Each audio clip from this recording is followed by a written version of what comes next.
एबे उत्कल दिवस कथा समय अतिक्रांत होती आपण मैंने शुण जानी 1936 मसीहार आज तारीख अर्थात अप्रैल पहला यही दिन आम उत्कल एक स्वतंत्र प्रदेश रूपे गठित है। पूर्व जे कहीं ओडिया कथा चिंता कर नुहे सेमिति बाध्यबाधकता पड़ा अनेक कुछ्र साधना अनेक संघर्ष फल उत्कल को स्वतंत्र करने को ब्रिटिश पार्लियामेंट बाध्य अनेक फलश्रुति घात प्रतिघात आशा निराशार द्वंद्व भितर 1936 मसीहा अप्रैल पहला तारीख में आम जो स्वतंत्रता लाभ कलु तार ठीक 12 वर्ष पर बहुत आशा उद्दीपना है एक स्वतंत्र भाषाभाषी अंचल ओडिया भाषा कहूथिबा अंचल को नहीं आम एक स्वतंत्र राज्य रे परिणत हेलु। ये जो आत्मतृप्ति थिला यही जो संपूर्ण भाव में आमको गोटे आनी गोटे आमोद आनी आम एक जाति रे परिणत हो सही कथा ठीक 12 वर्ष पर 1948 मसीहा मे मास 18 तारीख में ये स्वतंत्र उत्कल प्रदेश को पुणी खंड विखंडित करने को पड़ोशी मान चक्रांत एभली भाव चक्रांत है जो षड़ई कला खरसुआ एपटे इच्छापुर ठारू मांडा जहाँ आम मंजूषा तरल बा मंजूषा कहचे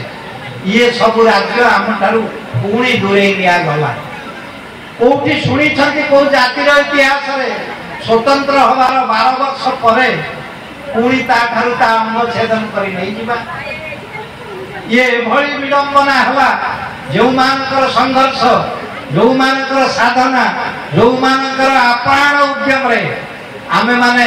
ये बहुदिन फलश्रुति की स्वतंत्रता भाव में पाई आज सही दिवस रे से पुण्य श्लोक उत्कलमणि गोपबंधु दास उत्कल गौरव मधुसूदन दास व्यासकवि फकीर मोहन सेनापति संपूर्ण भाव में पारड़ा राजा कृष्णचंद्र गजपति महोदय रामचंद्र भंजदेव महाराज एवं संपूर्ण भाव खलीकोट महाराजा हरिहर मंगराज एमती की देवान बहादुर लक्ष्मीनारायण महांती अनेक अनेक गौरी कर्मवीर गौरी शंकर राय मधुसूदन राय ये समस्त को आज दिवस रे पुणी थे ये आंतर्जातिक चारण गोष्ठी तरफ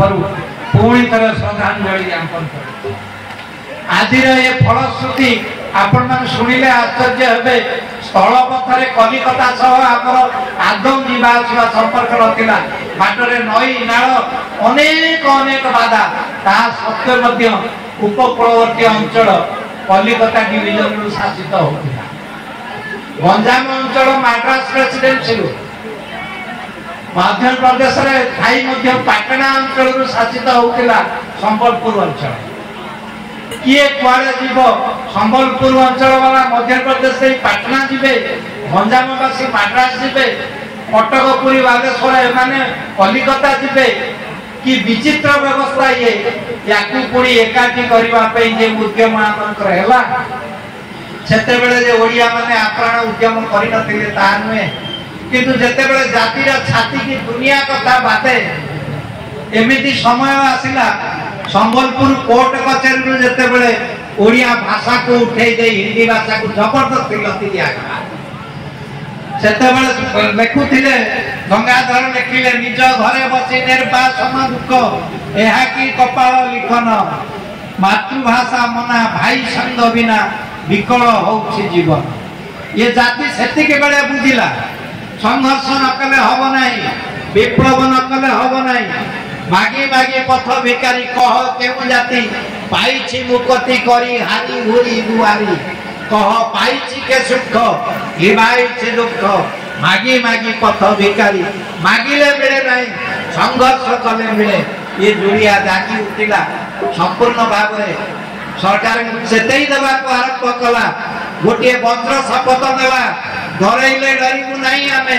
मृत्युर जले पहरी पहरी तले जे तो लागी रक्त कई कृष्ण नागर दंशने किसे पड़िबो नहीं रे पड़िबो नहीं केबे भी भांगी जीवार जाति ये नुहे एबे भी दिने एबे दिने आमे ओडियांकर गर्व गौरव कथा आंतर्जातिक स्तर रे जते बेले देखुथिलु एई 10-15 दिन तळर कथा भारतीय साहित्य आकाश रे ओडिया मानकर जादुल्य मान कीर्ति देखिले एबे भी गर्व रे छाती फुली उठे खाली आपण मान को अवगति पई समय रो स्वल्पता दृष्टि टिके मात्र सुचै होछ भारतीय साहित्य एते बड़ विशाल साहित्य भंडार ता भीतर जदि उज्जवल ज्योतिष को कई तांती समान औषधि ओडिया आपण माने जानते पंचतंत्र पर लेखक विशिष्ट कथाकार पंडित विष्णु शर्मा जड़े ओडिया से जड़े ओडिया थिले अनर्घरा गव नाटक एक चक्रांत धर्मी नाटक रामायण को एक चक्रांत बोली अभिहित करथिबा पंडित मुरारी मिश्र अनर्घरा गव जे जगन्नाथ को समर्पण करी रामायण पूरी मंदिर रे तयारी माने करथिले यात्रा करैथिले भो भो लवण दो बेला बनाली तमाल तरु कंदरस्य तिभु मन मौली मंडन महानील मणे यात्रा यांग सभासद से अनर्घरा गव नाटक प्रणेता पंडित मुरारी मिश्र जड़े ओडिया एक अभिधान ग्रंथ त्रिकांड शेष कोश गजपति पुरुषोत्तम देव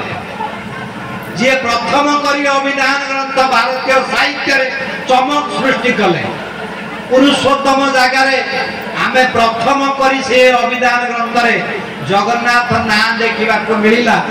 चतुर्थ पंचम शताब्दी रे जगन्नाथ बोली गोटे शब्द जे अभिधान आम प्रथम पाइलु ता ओडिया कृति गजपति पुरुषोत्तम देवकर त्रिकांड शेष कोश नैषध काव्यर रचयिता महाकवि श्रीहर्ष जड़े ओडिया से जड़े ओडिया प्रकांड ज्योतिर्विधि ग्रंथ भास्वती तार महामहोपाध्याय सदानंद आचार्य जड़े ओडिया खगोल विधि महान ज्योतिर्विधि पंडित गाथा सप्तशती लेखक गोवर्धन आचार्य जड़े ओडिया गीत गोविंद नाम लेखक जयदेव गोस्वामी जड़े ओडिया भागवतर प्रथम टीकाकार श्रीधर गोस्वामी जे शंकराचार्य भितर एकमात्र ओडिया शंकराचार्य प्रभुपाद श्रीधर गोस्वामी भावार्थ दीपिका टीका जड़े ओडिया प्रबोध चंद्र देव नाटक महामहोपाध्याय कृष्णचंद्र मिश्र जड़े ओडिया संगीत नारायण लेखक गजपति नारायण देव जड़े ओडिया भक्ति भागवतर लेखक कवि जेबे देवाचार्य कवि देवाचार्य जड़े ओडिया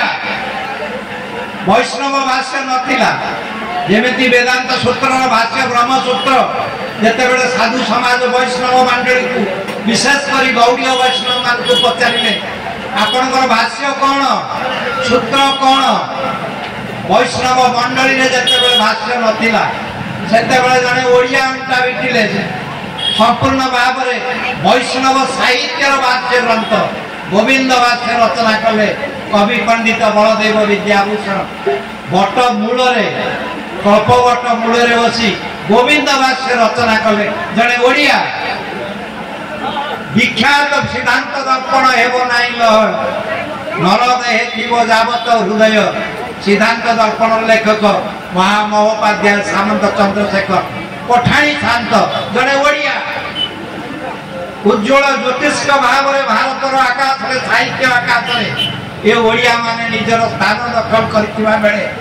से निज जाति पाई लड़ी पारिबनी निजर स्वतंत्रता आनी पारिबनी या केबे हेई पारिबनी एही कथा कहउतिला बेले बालेश्वर जिला स्कूल रे जने शिक्षक कांतिलाल भट्टाचार्य कहले ओडिया एकटा भाषा न संभवतः एटा बांग्ला रे एक उपभाषा ये जातिर छाती की सही दिन बांधिला जो दिन यह एक भाषा नुहे संस्कृत साहित्य समकक्ष एक भाषा एकमात्र ओडिया जदि संस्कृत समकक्ष कही थांती सी भाषा पुणी एक भाषा नुह डकागला मधुसूदन राय को बांधिला रेमिटर ओडिया फकीर मोहन को लेखागला ओडिया जातिर वर्णबोध बोली जहाँ को जानती मधुराय वर्णबोध भाषा कौन करा एक लिपिबद्ध मालारे वर्णक्रम